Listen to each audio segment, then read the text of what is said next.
I'm Doug, and I'm here with my wife, Jennifer.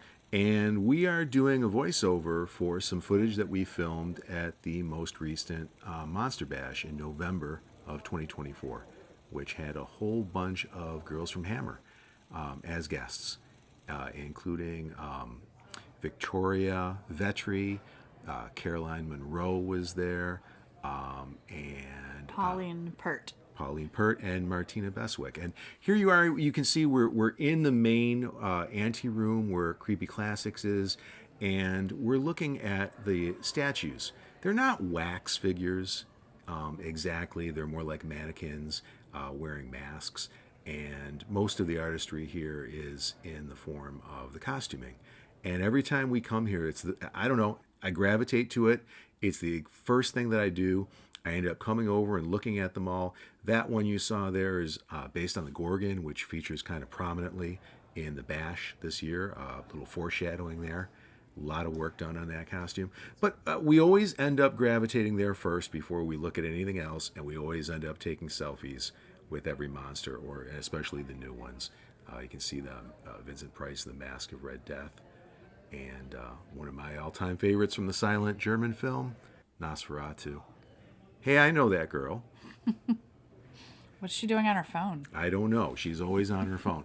Anyway, so this is the Creepy Classics room. So this is not the dealer room. This is the ante room. All the other rooms are back. We'll get to them later. But what I like about this is it's always open. I shouldn't say always, but before the dealer room opens, long after the dealer room closes, you can go in there and buy things. And by the way, those were some signed pictures from Conrad Brooks, who has passed away, but he was a fixture at the Bash for the longest time. I remember him well. That is of course, the old Aurora Dracula kit. Used to have it on my dresser. Mine was the glow-in-the-dark version. Scared the heck out of me. And the next table we've got here is called From the Basement, and it's one of my favorites because every year I end up going here and picking up a couple comic books, which I use for like relaxing reading in the hotel room after a long day of bashing. Usually I pick up some horror comics or some Richie Riches. A little light on the horror comics this time. But I did end up getting something. We'll reveal that later at the end of the video. And then this one here, this is one of the few appearances of Pops, Funko Pops. Not a lot at this convention. That's kind of not what this convention is about. So if you're into that, might be some, but not a whole lot. This guy was very astute. He did some paintings of the guests and had them prominently set up on the table. That's right. And I think we're coming up here. We have some dog treats here and some chocolates, and then something back there that caught my eye, which is a what? A puzzle. A puzzle. And those are the Colorform Outer Spacemen, which I had as a little kid. Came out in, I think, around 1970 or so. And just marvel at that. And then we're panning over here, and this next one last portrait there of Caroline Munro, and now this guy had some interesting stuff. He had some looks like some hot sauce there, but what really grabbed your attention was that shirt, and I couldn't figure out why is he selling this shirt. I don't get it. It doesn't have any monsters on it. Eventually, I just came up and asked him, and it turns out it is the pattern of the rug from The Shining. In the Kubrick, hotel. the hotel rug, Kubrick's Shining. The one, Red Room, the one where the little girls, the two twin girls show up, and very iconic. And I think that same pattern has shown up in some other Kubrick films. That was an author. I didn't have a chance to talk to him, I'm sorry to say. You handle this one because there was something on this table that was very interesting. Oh yeah, this guy is an artist, and he also had some really cool.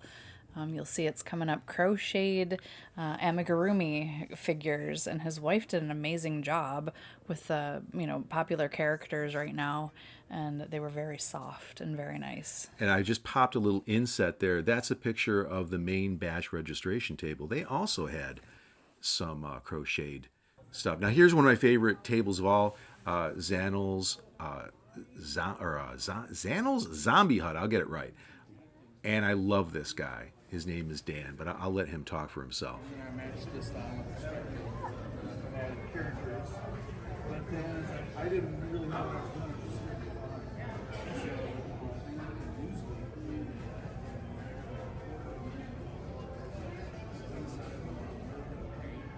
So these are.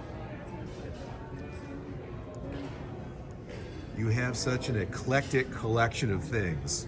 Are they all your personal things, or do you do thrifting? I go to flea markets and. Do you? Okay. Every weekend. That's awesome.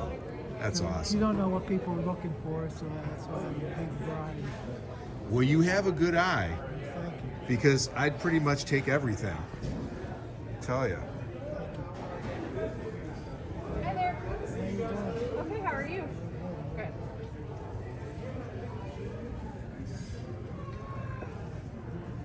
Oh my gosh. Oh man. I feel like Wynn has this dress. Don't you? She did. It's gone. She was Dorothy one year.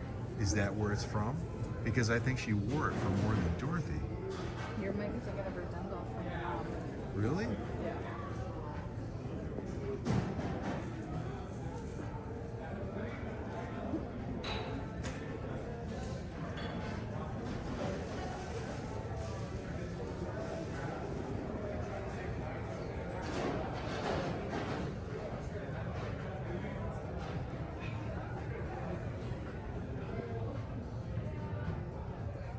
There you can see some Doc Savage novels. I end up grabbing as many of those as I can, as long as I can find them for cheap, and some Treasury editions there.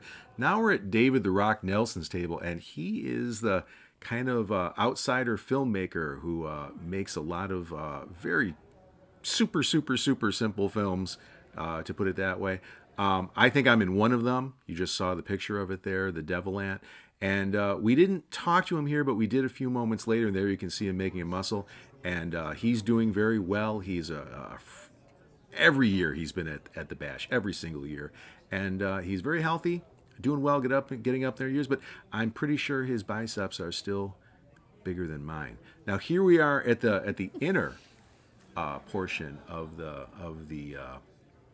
ante room. This is actually the Creepy Classics store itself, and this year they had some things there. I don't know why. I don't know if they were made by people associated with Creepy Classics or just kind of spill over. They didn't have enough tables, but those statues were fantastic, especially that gnome. Probably would have went home with us if it wasn't already sold. Shirts from past bashes and whatever. Again, I always end up going home with one or two of those because they're open after the dealer room, and hey, I just can't resist. Couple Super 7 reaction figures there. And then a whole bunch of model kits. And that's a big part of the bash. And I really wish they'd do something with it. They sell all these old Aurora model kits and reproductions. And I think they're missing a golden opportunity. Ron, if you're listening, it would be terrific if you started up a model competition. And you should just limit it to Aurora models and the reproductions, the reissues, and to avoid any kind of sense of partiality, just have the guests judge. You'll have a different panel of guests every show, and it'll be a fantastic way to kind of get people to make all those model kits that they're actually buying. And then on the opposite side there, we've got all the DVDs that Creepy Classics sells. So if you're watching something during the day, the dealer's room is closed, and you want to get that fix, you're looking for that certain movie, maybe something you learned about that day, that would be the place to find it. And okay, what we're seeing here is Zach Zito, and he's kind of a one-man theater showman, if you want to put it that way. He does Shakespeare, he does Poe, he does, I think Arthur Conan Doyle. He does these one-man presentations. I'm sure you're familiar with that kind of theater. And this time out, he had Carolyn Munro work with him and Martine at Beswick. I did not film it. The bash itself, if you do not know, puts out a video, a DVD every year, and they have someone filming everything going on in the movie room. I didn't want to steal their thunder. In fact, I think we'll put a link there. And this next part here, this is just me kind of scanning across the movie room, which is where everything happens, whether it's live or films. And the first person we've got here is going to be Mark Stadler. And I'll let you talk a little bit about him before he sings. We know him as a great singer, but what else? Yeah, he's also a pastor for Sunday morning service, and we love going to his service whenever he does it on the Sundays there. And he's just a great guy, a sweetheart. Yeah, and he has a fantastic voice. We'll quiet down here, let him sing a little. Monsters on the silver screen, come on in and have a scream. We've got Frankenstein and all his friends. It's a swinging monster party that never ends. And the bash, monster bash, in Pennsylvania, rhymes of Transylvania. I'm a kid again, thanks to Monster Bash. And the bash, Monster Bash, in Pennsylvania. And now we're if you think about facing the back of the ante room, we've gone to the left.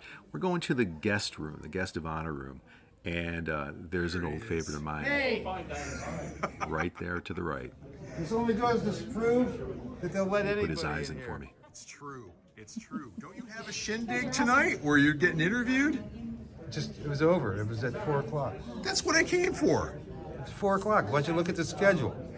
Do you think we look at schedules? We fly by the seat of our pants. And I'm showing Stooges at 7:30, so Well, I'm going to be there for that. Don't miss that. I won't. I won't. Yeah, we did it at 4 o'clock. Had a good audience. Should've been there. Good. Nobody threw any tomatoes either, so that was a good thing. I'm going to call that a plus. I thought so. You stay well. You're my favorite. Well, thank you. Yeah. It only proves one thing. You got good taste. I got good taste. Okay, now we've left Son of Ghoul, and we're just kind of panning around that guest of honor room. And over on the right, you're going to start to see the guests, the Hammer Girls. The first one there on the right, of course, is Pauline Peart. And she was a late addition to the bash because Valerie Leone had to have some unexpected surgery and could not make it. I just had the poster of her Hammer film, and you can see some slides of her. Very lovely lady, still a very lovely lady.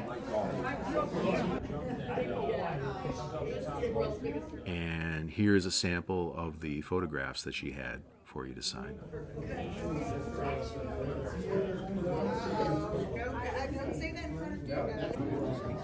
And now we're looking at Victoria Vetri, famously from When Dinosaurs Ruled the Earth, Hammer prehistoric film. You can see the pose there that she was in the movie poster.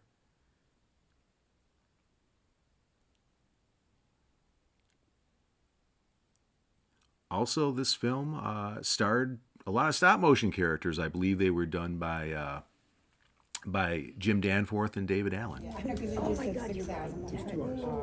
And again, here are some of the pictures that she has available that you can purchase and have signed. I think a lot of the girls, it was $20 or $25, somewhere in that vicinity, which is what it's been for years. Caroline Munro, favorite at the bash, been there several times. This is at least the third time I've met her. Just a whole lot of films from her, right? From Hammer and some other things. There's The Golden Voyage of Sinbad, one of my favorite films. We're talking Ray Harryhausen here, and pictures of her. And then some of the stop motion characters that they had to contend with in that film. Some of my favorites. Absolutely wonderful stuff. That movie that they just showed there, which was... oh my goodness. I'll get back to it at some point. At the Earth's Core, no stop motion in here, at least very little, maybe the Mayhars, but some cool puppetry and might be some man in some suits.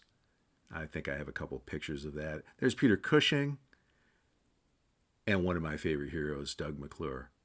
And not just because his name is Doug. There's a Mayhar. I believe that might have been stop motion.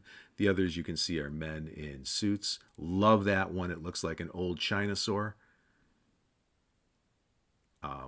a toy right off the rack, and a couple more there doing battle. She was also later on, in around 1978, I believe, in Starcrash, which was kind of a spawn of Star Wars.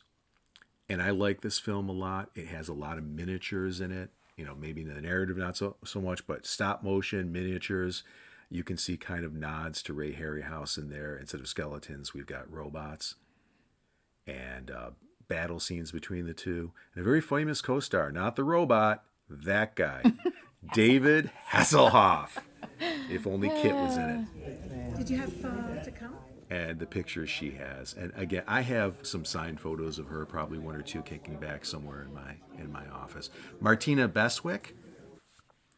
I believe I've met her before at the Bash. She was in this very famous Hammer film with that lady, famous poster, Raquel Welch. And she kind of played her nemesis. A little bit of jealousy between the two over the male lead. Nipande, I think was her name, or Nupandi, and they end up taking it to the floor. And we've got Ray Harryhausen special effects in this one, stop motion animation. What a fantastic thing. She was in a lesser film, I say that. Slave Girls was the alternate title. It just didn't have a lot of budget to it, and not the stop motion everything, but it kind of interesting sets, interesting costumes, and she pretty much played the lead in that. I won't let you know how it ends. Maybe you can figure it out from the stills. Oh no, she doesn't get eaten by a prehistoric rhinoceros, does she? Worse. Oh. Yeah. And then she was in the movie Dr. Jekyll and Sister Hyde. What you'd imagine. Instead of Mr. Hyde, he turns into a kind of a female version of himself. Weird film, Seizure, which also called Queen of Evil. And she played kind of a seductress devil figure in it. And yes, the plane. Oh, wow. It's him. And you can see all the pictures. You also see, for all of these girls, certainly for Beswick and certainly for Munro, they were Bond girls as well. So some of the stills you're seeing there are from the Bond movies. I'm so disappointed that I didn't do my research before the Bash and do a little bit of research on this guy, Ted Bohus. He used to run SPFX magazine, which I used to buy. He's involved in a lot of films that I enjoy. Worked with Don Dohler as a producer, and just had so much to offer. And I spoke with him for all of 3 minutes. This is Stan Gordon, who is, for lack of a better word, a cryptozoologist. Always good to see some of the old And a paranormal investigator. Let him talk a little. Talk to me and talk to me about some of their personal UFO and cryptid experiences they've had. So when we talk about a cryptid today, some of you are aware, Bigfoot is considered a cryptid. Bigfoot is He's been at almost every Bash as well, and I love going to his lectures. we may be talking about. Phone of my phone was ringing off the hook. People calling in about anything I knew, from haunted houses, flying saucers, weird creatures. If only he knew. I couldn't handle this all on my own, so I decided I was going to try to set up a hotline for the public to report UFO sightings and set up a volunteer group possible to investigate the reports. Okay, we're heading towards the dealer room, and there's always this gentleman sets up outside of it. I didn't catch the name. I'm so sorry. A lot of wonderful stills, photographs from old movies, many of them signed. A lot of stuff having to do with pulps. And maybe he didn't have quite as much this year, but I'm sorry I didn't get more. Here we are entering the dealer room. And I'm going to let my wife talk about what she sees. Right here at the front is Terry. She made clothes and bags, messenger bags and ties and vests, and she was just a wonderful sweetheart of a lady. I actually purchased one of her messenger bags. Yeah, this was This is in her stand, yeah. I don't know if this is. I think this is someone else, or is this her? No, yeah, her stand went on. She made shirts and vests. Yeah, that's Terry's. Okay. See the ties and the bags Right. and the wallets. Yeah, so she finds all this wonderful material, Halloween monster themed, and makes neat stuff. Now this is a different stand across the way from her, but Yes. they were also making some. I love the pillows. Yeah, the pillows are great. And I keep on telling myself that one of these years, instead of going and buying magazines and DVDs and toys, I'm actually going to purchase more of this. I like Yeah. a couple of these Yeah. pillows, bags, these ties. I think they're wonderful. Yeah. Someday when we, change out the decor for every holiday. There It'll you be go. good. There you go. And what you're looking at here, again did not get the name of this stand. It wasn't prominent. There wasn't a poster, a billiard, or anything. Had a lot of interesting stuff, though. And here's the first one. I've delved into enough dungeons to be able to recognize that out in the wild. That's an Umber Hulk that's been, I don't know, lost its mandibles. Back there, kind of in the purple, that's a Lish. And that's a Roper. And if my memory serves me right, they're all LJN toys that came out in the about maybe 82, 83, 84, maybe 85, around that period. Knockoff He-Man. I don't know where that's from. That might be from Mexico. It could be from anywhere in South America. A lot of neat things here. A lot of neat things. Not sure if that was a mask or merely some sort of bust. I think it was a mask, a bust up top. You can see it from the other side there. Just a lot of great stuff.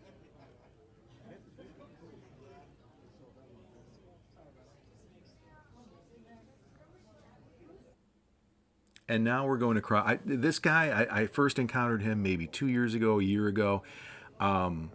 He is evidently a big presence at Pulp Fest, which happens in Cranberry in August. I want to get to that. He has some wonderful old pulp magazines. You see two of my favorites there, Weird Tales and Doc Savage, for such reasonable prices. Some of the things there were $10, and they were in terrific shape. I have old pulp magazines that are falling apart that I paid more than that for. And of course, I didn't talk about it, but to the right were a bunch of dollar paperbacks. This fellow is really interesting, and I'm going to apologize up front because I took footage on several occasions because he kept on bringing new things out. So instead of trying to mishmash them together and do my editing magic, I'm just going to show you me filming the table from several different perspectives at several different times.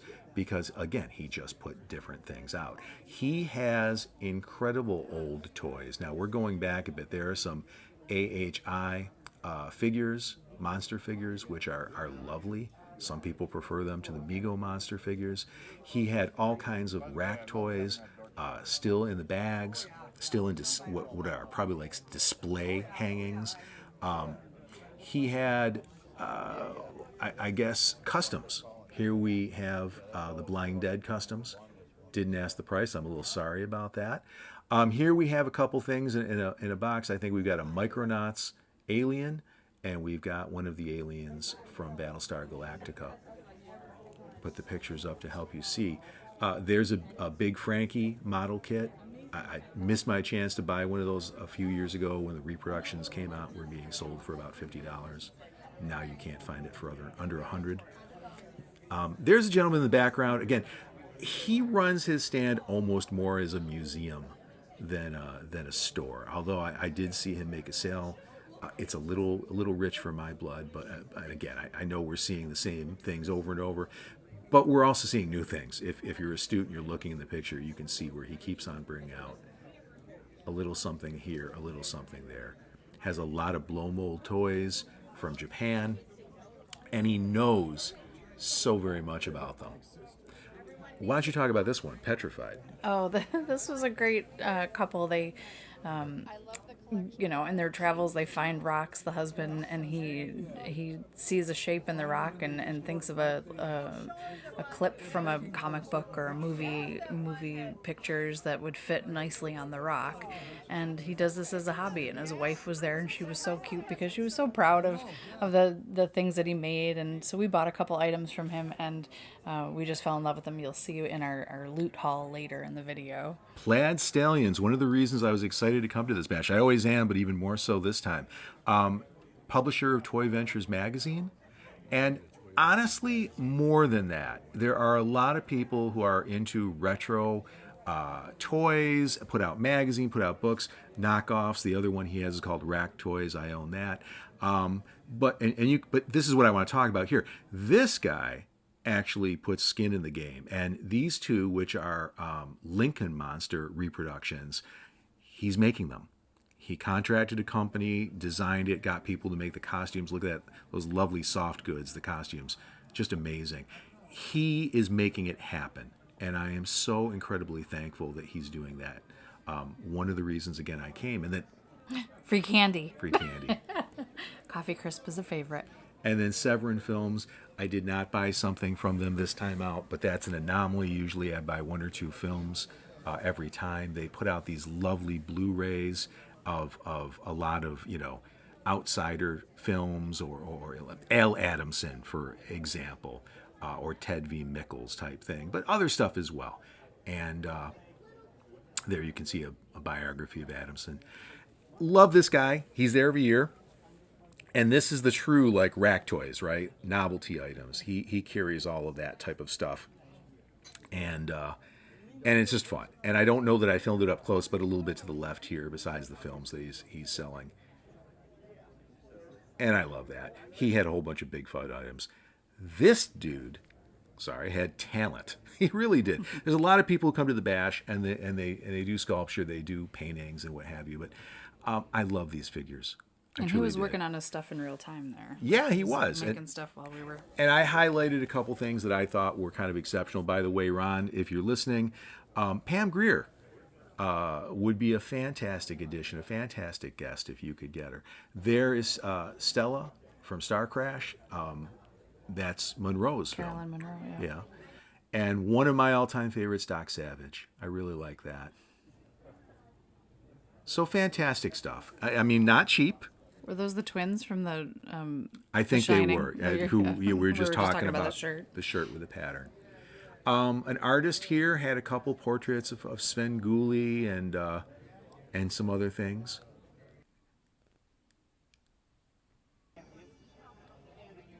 That's the novelty guy, and now we're looking at a lot of, far too much for me to film people selling DVDs.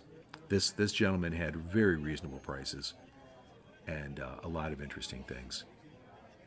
Probably more than anything over the years I've bought DVDs. That was the Fudge stand. They got our money.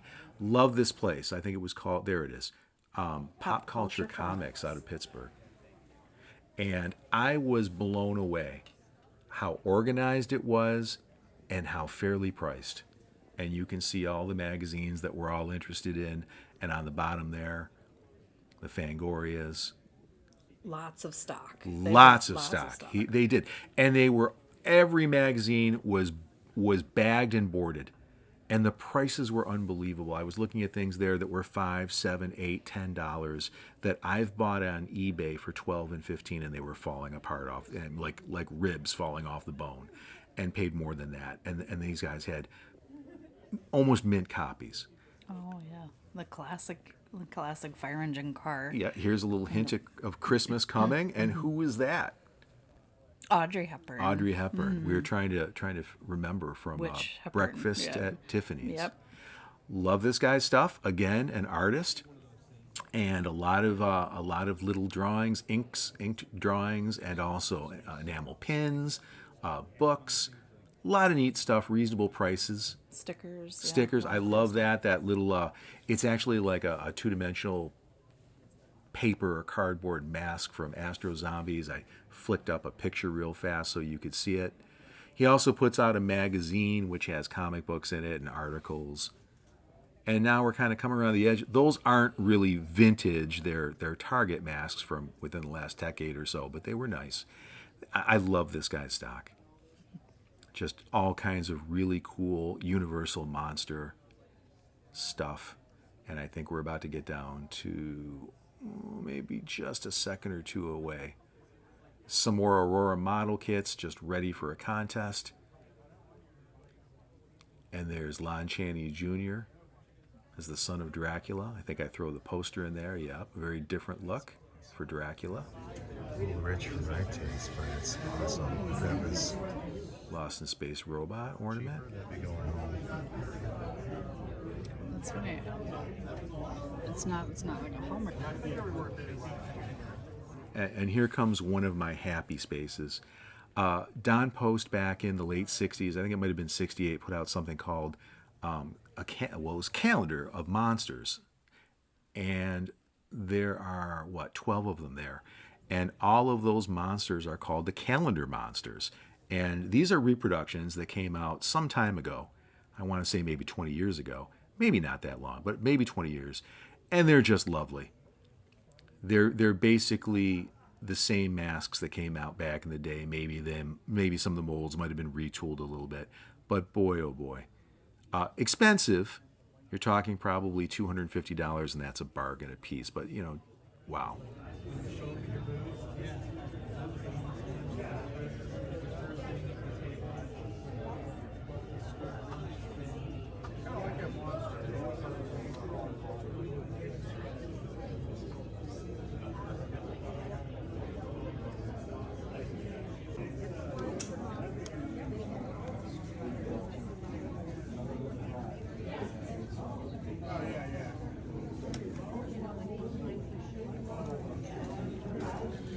I would just sit home every night if I were you, taking these out, looking at them while eating stale bubble gum. Oh, yeah. And I'd be a happy man.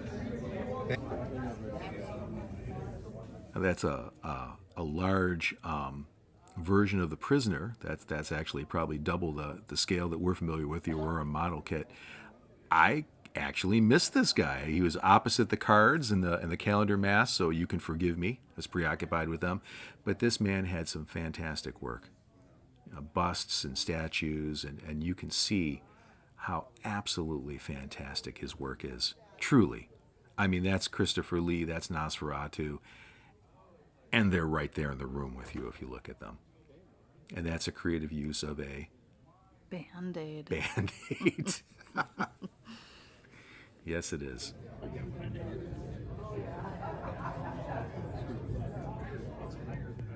Yeah, those were amazing. They are. They truly are. That's master level work right there.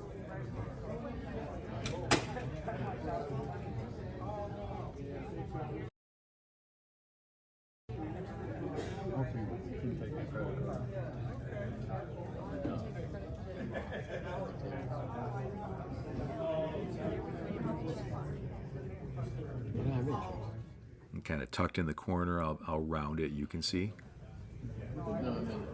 Toho Godzilla. I thought this was clever.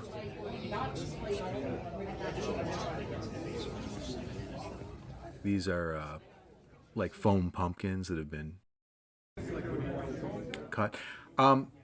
More masks. And this gentleman, I talked to him a little bit, not on camera, but he worked at the Tom Savini School. He actually, according to him, he was very involved in it, actually ran it to some degree. And I love these masks. They're maybe a little bit small to be actual masks that you could wear. That's often the case. They're just meant to be decoration. I spent a little time on a couple of them that caught my eye more so than the others. But again, fantastic work. Fantastic work. And the Savini School, I think, is in Pittsburgh, if I'm not mistaken. That's a good shot of that one. Yeah, and look, that's movie quality, right? That could easily be in a film. And he had other things too, decorations you can see, and they're all fantastic. And this was the guy who worked in special effects. He worked in special effects, and he worked with Tom Savini, and according to him, you know, ran the school for Tom. I wouldn't doubt it. There were a couple other masks. He added another day, I think Saturday or Sunday, and I didn't see those. Yeah, he brought him out at the very end. And this gentleman also very good work. Yeah, he was new to the bash. Yeah. This was his first time as a dealer there. And did you get a clip of his wife's? I did. I think I have it right at the end of here. That, of course, is the sphere from Phantasm. And I love it.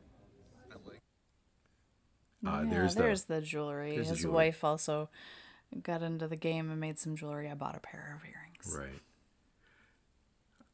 Yeah, that's one of the horror hosts. There was only maybe one besides Son of Ghoul there. I did get to talk with him, but I did take some screenshots there. Again, I know that lady, and So what this is we're not waiting in line to get autographs from some famous starlet. We're waiting for maybe the most anticipated featured guest of the bash. Believe it or not, it's cake. It's cake. It's free cake. And, they've been doing this forever. And they have, yellow cake and chocolate cake. Yes. Okay? And it is the most fantastic cake you're ever going to experience if you're lucky enough to be there. Just be warned. They try and shove out that chocolate cake. That's so true. And you got to be patient and wait for the yellow cake. The chocolate is good. It just is not as good as the yellow. The yellow cake is sublime. Absolutely. And also, here we go. Here we go. Do not try and be the first in line, because at that point they don't know how long the cake is going to last and they give smaller portions. You want to be in the back when they realize they have too much cake. They're trying to give it away. Waiting for. Is it? In big, giant pieces. They give you a big honking piece. And of course, you can come back for seconds. And maybe somebody did. All right, here we go. Who's that? Pauline Peart. And she was over there at the petrified. Stand. She was. She was. the petrified stand. Oh boy, one of normally I don't film this type of thing, but this is one of the most iconic. How many years have you been coming to Monster Bash? Probably about 22 years, all right. Iconic performances Okay. of a game show Okay. guest contestant ever. I can look at the passcode. Okay. So, and where are you coming from? My wife and I are from New York. Okay. And what is it that you like about coming to Monster Bash every year? Positively every day. Really good. Positively. That's what I hear from most people, that this is such a positive, friendly show. I hear that more than anything, and we won't mention the shows that aren't. Ursula, you ready to go? Show the crowd. This is Doug's Monster. So again, this is television. We always do one television. Couple claps. That means it's one that people like. That's always good. So, who is Tom? Are you starting again? I'll start. You may because you have the mic in your hand. So begin when ready. Okay. So, is your monster from a television series, like an ongoing series? Correct. Is your monster from a black and white series? No. One down. Is your monster from a science fiction series? It could be described, so yes. Yeah. Yes. I would. Yeah. Fantasy science fiction. Yes. Fantasy sci-fi. I would say. Okay. Is the television show from the 1970s? That's correct. Did the television show feature a monster of the week? Meaning there were different monsters each episode? That is largely true, but not entirely. Not entirely. Yeah. Okay. Yeah. Okay. Did the show star Davin McGavin? Well, was the show The Night Stalker? No. Okay, thought you might need a little break. Obviously, the ladies did. Here's Pauline and Caroline in the dealer room. Wonderful to see. And here we are. Paul's asking if the monster was Derek. Back to the action. That is Start of the show. Okay. Okay, was this monster an evil monster? This particular monster? I'm going to say that it was more, I wouldn't describe it as evil, I would say that it was animal or tribal, Not necessarily evil. More natural, like a natural. Yes. Yeah. That's yeah. fair. That's fair. Yes. Did this monster have intelligence? Limited, at least. Yeah. So this monster did not try to communicate with others, correct? We're talking within its species or with the humans in this show. I don't think they communicate with the humans. No, it seemed largely incapable of that. Okay. So 2 down, 7 to go. Is your monster terrestrial? That can't be determined. I would say probably reasonably yes, right? Because I mean nothing ever said not, so we would say I would say reasonably yes. Okay. Okay. Because I don't think nothing said they were from outer space. So, yeah. Okay, so is your monster take on a abnormal form? Not human form. Is it not human form? Is it? It's roughly humanoid. Let's call it that. Humanoid. Yeah. Is your monster larger than a human?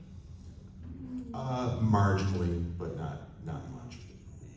Yes, because I'll give you a piece of trivia here in a second. Okay, all right. It's within the realm of the range of human. Yes, but larger. Mm-hmm. All right, now. Oh no, he's still got. That's still a yes, right? Of course, I forgot. The panel you can pass any time, but that does count as a strike. So I will pass that. Okay, that does count. Oh no! Wait, no. Okay. So is your monster again with its limited capacity to communicate? Does it ever communicate?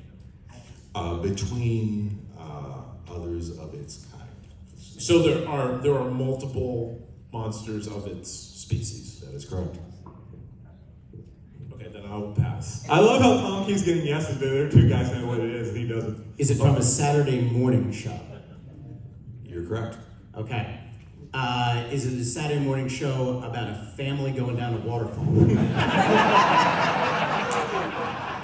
Oh, he hasn't guessed it yet. Yeah. They survived the plummet, but Right. yes. Yeah. And is one of the species smarter than the rest? Yeah, because there's a Yeah. at least. Yes. Yeah, Enoch. It's the Sleestack. Yes. Oh, that's the only TV. The only TV. That part will be. Yeah, it was either that or I thought it was going to be Andre the Giant's Bigfoot. Andre the Giant's Bigfoot. Yeah, remember that for next year, people. Andre the Giant's Bigfoot. So my piece of trivia is the Sleestacks were all played by basketball players from UCLA, including Bill Laimbeer. The Hall of Fame basketball player for the Detroit Pistons was a Sleestack on Land Lost, because he was at UCLA at the time. Yeah. Yeah, because often people want to be. All right, some more of the girls, Carolyn and Pauline. And this time they're looking, I think, they just finished looking at the jewelry and they're heading towards the masks or... Yeah, I think so. Festival of the New Wine Songs.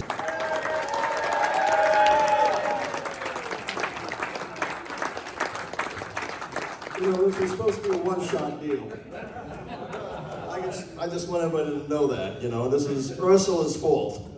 But seriously, just a word of thanks, and I do this every year because I know he deserves it, because I know how much he puts his heart and soul into this show, and that's Ron Adams. So let's get ready for Ron.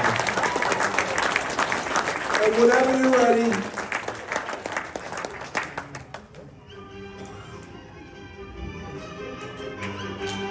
I don't have much of a voice.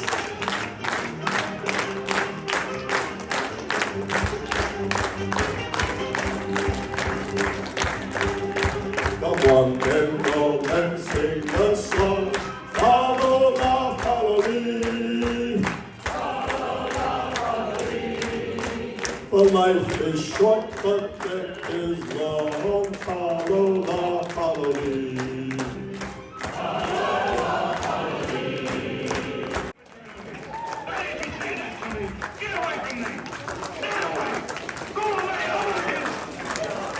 Bob Pellegrino, the Festival of the New Wine Song. The best way to navigate the prize toss is probably like this, where you can see through your fingers but stop some projectile from hitting you in the face. This was nuts.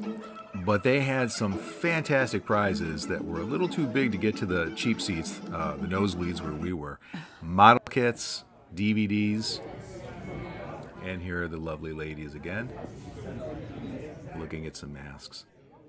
I tried not to get in anyone's way when I was filming. I think I scared this gentleman away. I'm sorry for that. No, definitely not. No.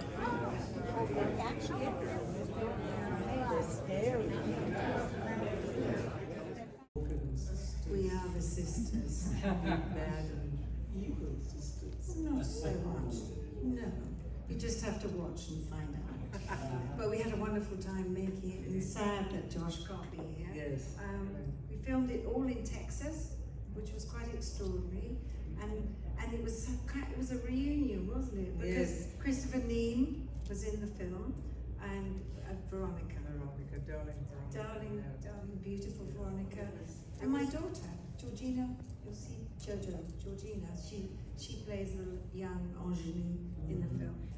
It was just, I mean, as the show is like, I describe it as a love fest. That's what this film was for us. It was a love, we had such a wonderful time doing it. I mean, we were bad, but we did have a wonderful time.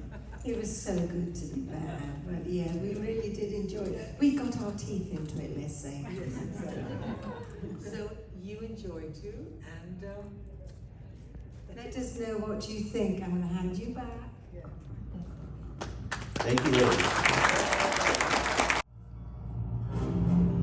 And now it becomes clear why the Gorgon was added to the figures in the Creepy Classics lobby this year.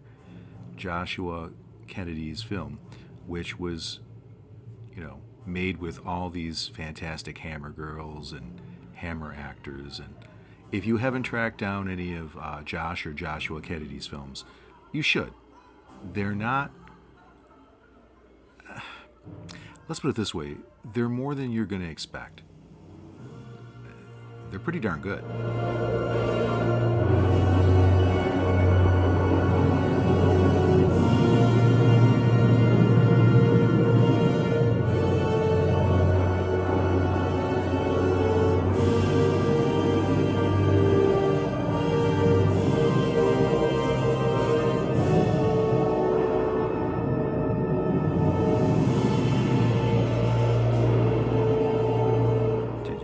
The Gorgon figure from the lobby in the flashes? Took me a while to do that.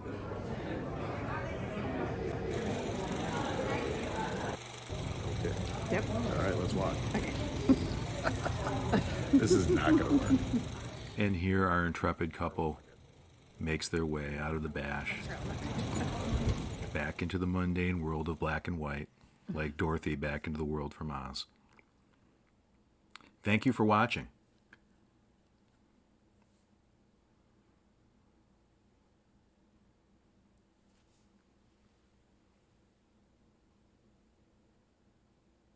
Stay tuned for the loot section, where you get to see all the things we bought, coming right after this.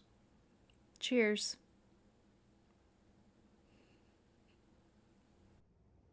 All right, it's the loot portion of the show. So I'm going to start here. The first thing I bought was from the basement store.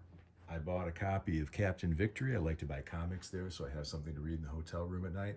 And this was really nice. Usually I buy some sort of horror comic. He didn't have any this year, or Richie Rich. But instead, he popped up with this Captain Victory. That's late Kirby, and that was enough to make me very happy. And then the next thing I think I bought, I'm kind of going around in the same order that we show them on the camera. is a whole bunch of things from Zanel's Zombie Hut from Dan. And the first thing was, we're very happy to find this. You never know what you're going to find there. Copy of Ozzy Osbourne's Blizzard of Oz. That's one of the, I'm slowly building up my record collection after having gotten rid of just about everything. And that was one of the ones I'm missing. And then this, I was really happy to find this. It's a Marvel Treasury edition of Conan. He had a couple of them. Maybe I kind of regret not buying them all, but I'm very happy to just buy this one. It's kind of a something that sticks in my mind, these huge Treasury editions from my childhood, and how absolutely fantastic they looked and are. And then also from Dan there, I picked up a copy of the Star Wars issue 9 very, very early. And it has here in the corner the rabbit that they introduced. I believe his name is Jax, or Jackson. Jax, I believe. And he was not a very popular character, but I actually kind of loved him. And the second to last thing I picked up there was a copy of In the Ring with Luna Vachon, who was one of the crazy wrestlers from back in the day that I used to follow. And let's see, I think the next thing that we bought, which was still in kind of the ante room before you get into the main dealer room, were a couple items from Creepy Classics themselves. And that's one of them. The Mummy and the Curse of the Jackals on Blu-ray. Don't know much about it, but I looked at it and it really kind of reminded me of Al Adamson's type of films, and the stills were enough to make me pull the trigger on it. Of course, you have to get a shirt, and that's the classic image from the back of comic books, where you would go and order, I think it was a 6-foot stand-up monster. Ended up being like a cardboard or paper print that you would hang up. And finally, we were really, really happy to get this. And it's Flashback, Ron Adams' book. And we actually had Ron sign it for us. He signed it for our daughter in the back. And I can't find it right now, but trust me, it's in there somewhere. And we're really looking forward to reading that. And I think that was everything from the main ante room, the Creepy Classics area. Now we're kind of getting into the dealer's room. And the first thing, I think my wife, in the order that we show them, go ahead. I picked up this messenger bag from That's Terrific Monsterware. She makes all of these totally from scratch by hand, and they hold 50 pounds, and they have different types of monster themed material. And this one was from the Twilight Zone. I fell in love with it, especially because we're fans of the Twilight Zone. Good. And I think the next store in order is someone I bought from before. It's Books from the Crypt. And they had a little deal where if you bought 5 books, you got 1 free. And then I bought a couple later. So I've got The Well of the Worlds by Henry Kuttner, who's a fantastic author. The Star Mill by Emil Petaja, or Petaja. I'm butchering that name, but I know him as someone who was very keen on collecting and releasing portfolios of Hans box artwork. That's where I know him from. I'm eager to read some of his work. The Crystal Griffin by Andrea Norton. Another book by Andrea Norton. You might know that she's one of my favorites here. Daybreak 2250 AD. City at the World's End by Edmund Hamilton. Another great, great author from the classic era of science fiction. Jack Vance, The Killing Machine. Didn't even know about this one, so I'm anxious to get that. He's the author of the Dying World books. Flashing Swords 1, my wife said I have this, and she's right. And then The Penetrator. Supergun Mission. I think that speaks for itself. And then the next thing, I think, were the rocks. Well, these are really kind of cute. A cute find. We vacillated at the table for a little while, but we have these painted rocks with little phrases. Cutouts and phrases from some of the movies, and this is actually from the movie they showed that they featured last summer or last fall. Yeah. I think it was last fall. Robot Monster. Oh, that was so funny. With a bubble machine. And it was 3D, and it had some really awesome effects. We had a great time watching that. And then we also got this one. I have to read the phrase because it's hysterical. She says, "I love you, Doug, yet I must kill you." And his response is, "I love you too, Lambda, and I'm not afraid." It's from Catwoman of the Moon. Yeah, So. I am a little afraid, but that is awesome. And when everybody looked at my name tag and saw my name was Doug, it was destined. It was destined. All right, the next thing I got was kind of actually right across from Petrified, which is the name of the store who made those. And that was, and honestly, this is one of the reasons I'm always excited to come to the bash, but this was one of the reasons I was excited this year. Plaid Stallions, the publisher of Toy Adventures magazine, was there. Brian Heiler, I hope I'm saying his name right. And I picked up a couple copies of Toy Adventures. This one because it has an article on the AHI 8 Men, which are a big favorite of mine. Maybe we'll talk about that another time. This one, which is the most recent one, which of course has the stretch monster, and was very excited to see that came with a blow-up toy.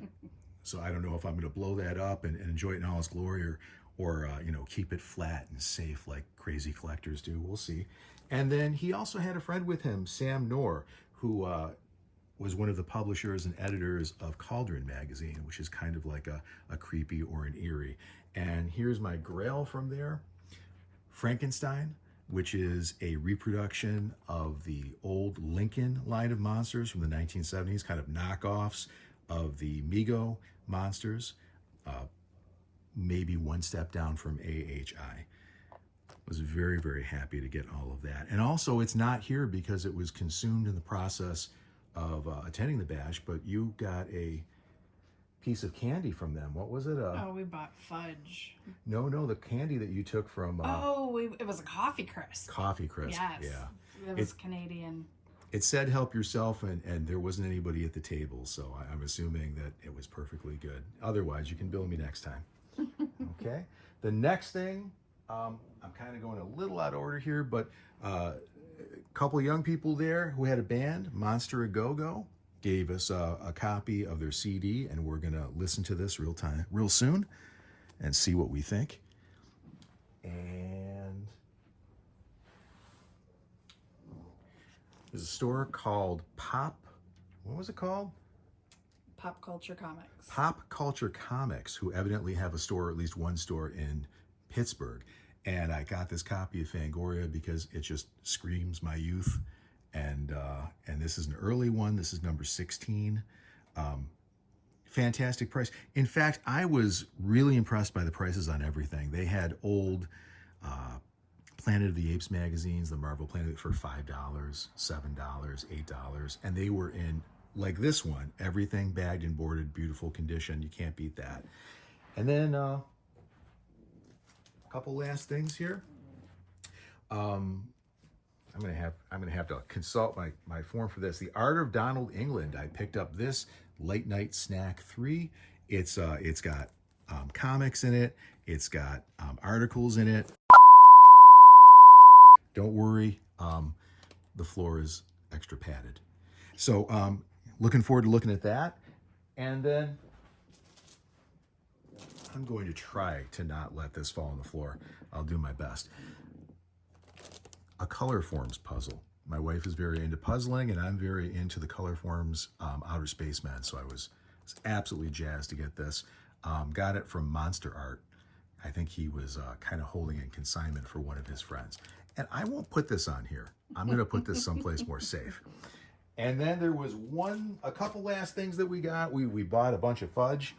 Unfortunately, I can't show that to you. It did not survive the return trip. And at the very end, we were just about to leave.